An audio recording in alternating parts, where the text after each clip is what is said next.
Estamos na creche Carochinha, em Ribeirão Preto, interior de São Paulo. O nome nos faz lembrar de História da Carochinha, que, segundo o dicionário, quer dizer história para crianças, contos, lendas. Surpresa! Vamos ver uma surpresa! Vamos ver surpresa, Samuel? Olha só quem veio aqui! Senta, Quiribal! Senta, Sofia! Senta todo mundo! Cadê aquele, Rosa? Quem está aqui? Oi, seu sapinho! Tudo bem? Olá, turma! Eu sou o sapinho. Sabe de onde eu vim? Lá da beira do rio. E sabe o que eu vim? Aqui na Carochinha, as crianças estão em contato com os livros desde muito pequenas. Primeiro você tem que escolher a história de acordo assim com a idade. Porque essa idade eles gostam mais de bichinhos, de animais, de coisa assim. Então prende. Que nem essa história da menina do laço de fita, ela é bem extensa, mas você tem que ir reduzindo e ir mais na onda deles. Não, eu não estou nanando. Sabe como que eu chamo? Maria. Eu moro numa casinha lá no meio da floresta. E todos os dias, sabe o que eu faço? Eu vou colher frutos nas minhas árvores. Olha que legal, tem maçã. Essas crianças precisam ter o acesso aos diferentes portadores de texto e poderem se familiarizar com eles e sentir o prazer da descoberta, porque o livro é uma magia, né? Você entra numa história, você pode inventar uma outra história. Maria Clotilde Rossetti Ferreira é professora titular do Departamento de Psicologia do Desenvolvimento Humano da USP Ribeirão Preto. Ela escreveu, em 1998, o livro Os Fazeres na Educação Infantil. Para Maria Clotilde, o mais importante no trabalho com a literatura na creche e na pré-escola é garantir que as crianças, mesmo sendo muito pequenas, tenham acesso aos livros. Eu acho que a criança é o aqui e agora e merece ser atendida no aqui e agora. E tem um prazer enorme em ler um livro e dentro disso ela pode aprender um monte de coisa, que não importa se vai ser útil para depois ou não, tá? Mas eu acho que tem múltiplos resultados. Primeiro que ele desenvolve imaginação, ele desenvolve a competência narrativa, porque ela vai narrar.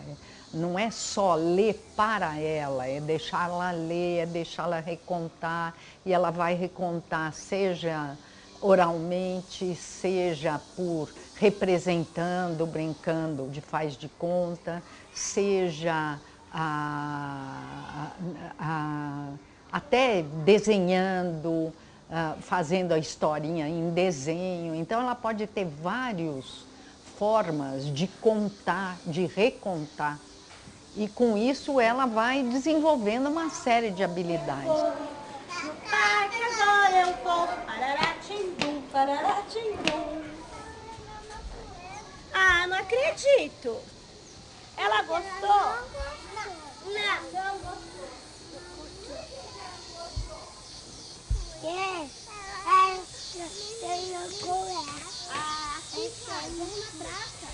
Ai, que delícia aquele tapete na sombra. Que legal contar história. É que eu vou contar uma bem legal.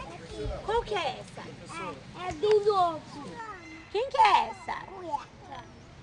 Mas como que chama esse bichinho aqui? É um cachorro? É Rebeca. A vaca Rebeca. Então vamos ler? Vamos ler a história? Vocês me ajudam? Então tá. Era uma vez uma vaquinha. A gente está apresentando no dia a dia vários né? Vários livros. E aí a gente vai vendo a preferência da turma mesmo, porque cada turma, cada ano é uma... vai por um foco, assim. Então, nessa idade de 2 a 3 anos, que é a minha turma, então eles estão sempre... Eles adoram a história do lobo que vem e que faz aquela tragédia, ou então a pobrezinha da vaquinha que ganhou um presente que não gostou. E geralmente a gente tem a gente trabalha com registro semanal, planejamento semanal, então a gente vai ver meio o foco que as crianças estão dando, cada semana uma coisa, e a gente traz os livros que é geralmente uma surpresa, e outros que eles escolhem mesmo. Era uma vez 3 porquinhos que moravam 3 casinhas diferentes. Um construiu uma casinha de...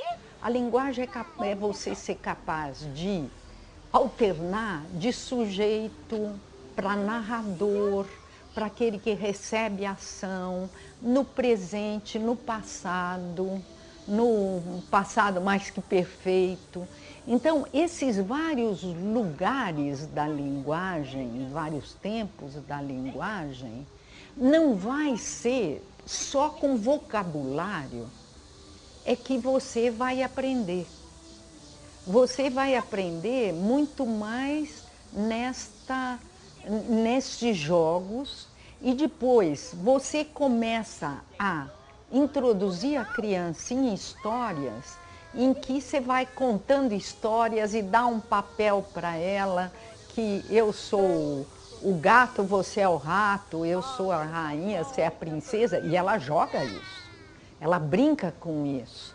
Então não é só você ler, mas também a criança entra com todo o jogo, que é uma outra linguagem do faz de conta, que é extremamente importante, e ela entra nessa linguagem e vai jogar com você. Isso exige da criança uma capacidade de olhar de fora, de olhar aquilo e enxergar aquilo, que lhe dá um desenvolvimento muito grande do ponto de vista, inclusive, de representação, de conseguir, e ela vai conseguir brincar, recontar a história, e recontar recriando a história, ou representando a história. Tanto que aqui na carochinha, não sei se você viu, elas se fantasiam, elas contam histórias, e daí a criança reconta. Então isso está introduzindo dentro da linguagem e dentro da leitura, da escrita e da literatura.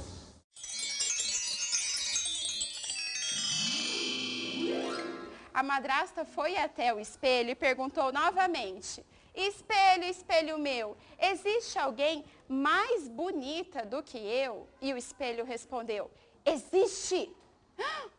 Minha rainha, existe! E o nome dela é Branca de Neve. Maria Zilda, você já conhece do programa sobre a linguagem escrita na educação infantil.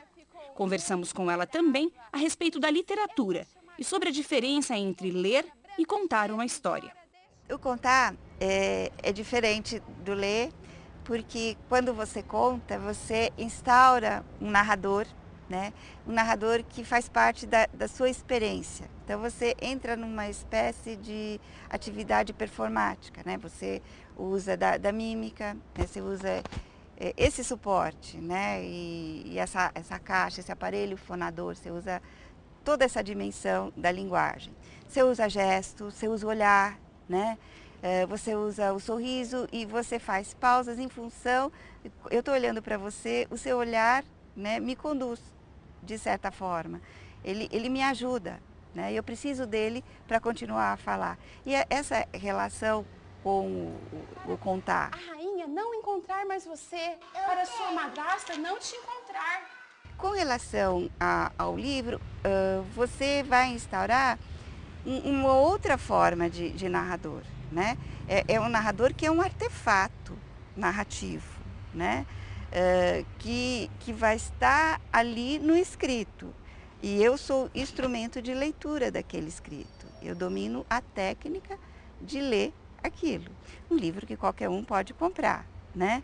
E as informações que eu vou passar é de outro suporte, não daquele suporte humano, né, que trabalhava naquela dimensão com as crianças. Mas a relação é outra. Amarelo. O lobo amarelo.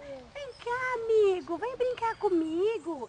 A escolha do livro de histórias e as atividades desenvolvidas pelas professoras estão sempre ligadas às fases do desenvolvimento das crianças. É o que nos conta a coordenadora pedagógica da creche, Silvana Januário. Olha o bolo. Por exemplo, com os bebês, né? Nós normalmente introduzimos esses livros de capa dura, né, para facilitar o manuseio da criança. Livros também que possam ter alguma opção, assim, que as crianças possam tocar, ter possibilidade de poder sentir algumas sensações, né? Experimentar as diferentes texturas. Normalmente esses livros também têm bastante figuras maiores, né, para as faixas etárias menores, mas não deixa de ser também importante ter o texto, né, para a criança também já ir tendo conhecimento dessa língua escrita.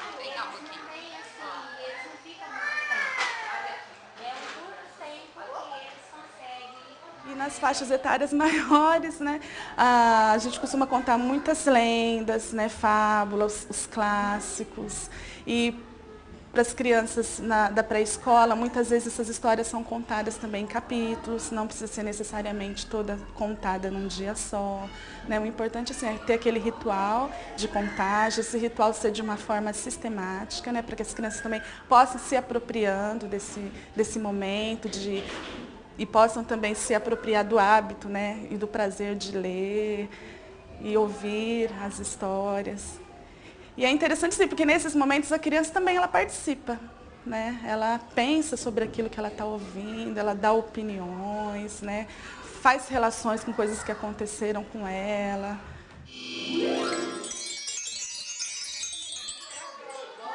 As crianças visitam semanalmente a biblioteca. Neste espaço, elas podem folhear e ler os livros, além de escolher aqueles que vão levar para casa no final de semana.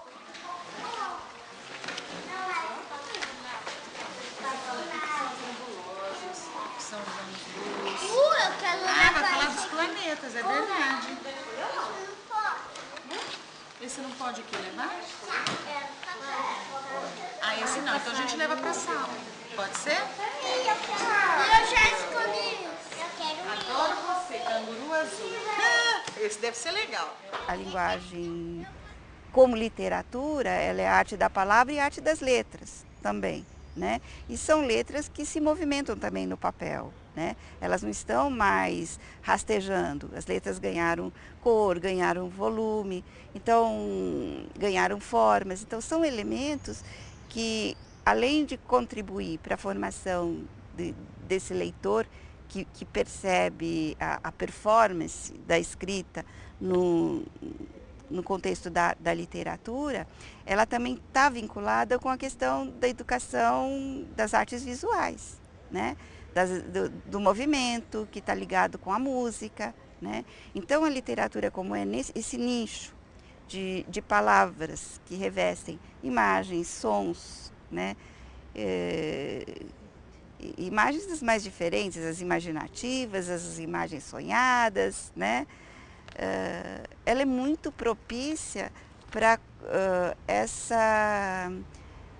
o desenvolvimento dessa compreensão da dimensão simbólica da literatura, né? E da linguagem escrita.